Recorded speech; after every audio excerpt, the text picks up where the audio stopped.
Hello and welcome to a new episode of Under 360 English channel. This is the sixth episode in the series of fundamental analysis tutorials. So the ultimate aim of this tutorial series is to understand or to do fundamental analysis of any company by your own.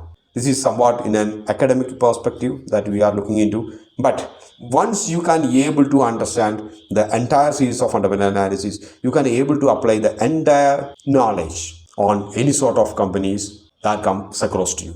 Whether you are trying to analyze a company, the Indian scenario, or you are trying to analyze a company, they are abroad like US markets. So stay tuned.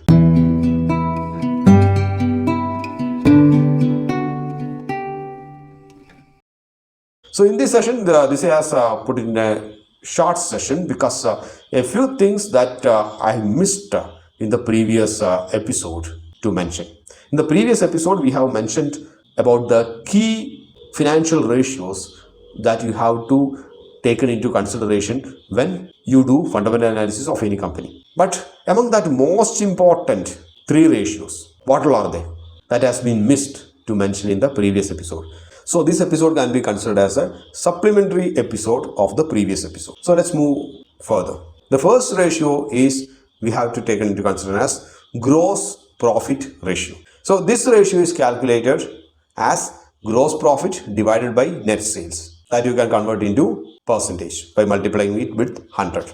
So basically, gross profit ratio that gives an impression about the efficiency with which a company produces or delivers its products or services. And the second ratio, that is net profit ratio. So this ratio, that is net profit ratio, that can be calculated as net profit divided by net sales. That also can be expressed as in percentage. So this gives an impression about the overall profitability of the business or to a particular company. And the third important ratio, that is the operating ratio. So it is a sum of the cost of goods sold and operating expenditure.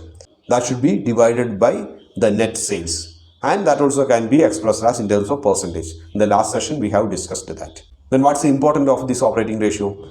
It is used to determine the efficiency of a company's management generally. So these ratios form an important part of the fundamental analysis. So in the next episode, we shall thoroughly discuss about the balance sheet of a company. That's in a very easy to understand way. So keep watching. See you in the next episode. Till then, bye from Avail.